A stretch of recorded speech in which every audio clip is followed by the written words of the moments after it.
আজকের রাতে সাহারি খেতে উঠে এই দুইটা আমল মিস করেন না। এই দুইটা আমল সম্পর্কে বুখারী মুসলিমের মধ্যে হাদিস এসেছে।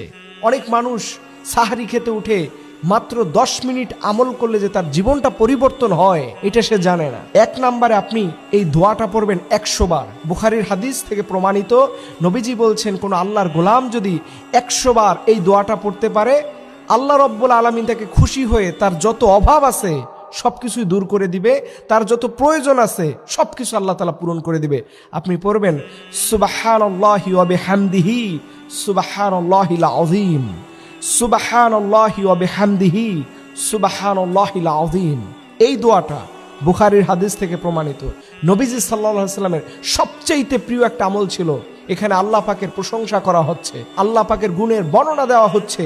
আল্লাহ পাক খুশি হয়ে আপনার জীবনের সব অভাব দূর করে দিন। 2 নাম্বার, তাহাজ্জুদের নামাজটা ছাইরেন না। অন্তত পক্ষে 2 রাকাত হলেও একটু তাহাজ্জুদের সময় দেন। জীবনের কত সময় চলে গেল উঠে তাহাজ্জুদ পড়তে পারেন না, কিন্তু সাহারির খাবার আগে পরে যে কোনো টাইমে আল্লাহ বলছে উদউনি আস্তাজিব লাকুম, আমাকে ডাকো, আমি এই তাহাজ্জুদের সময় বান্দাকে সব দিয়ে দিব। যার যা অভাব অনটন আছে, এবং তাহাজ্জুদে নামাজ পড়লে বান্দার মর্যাদা বেড়ে যায়।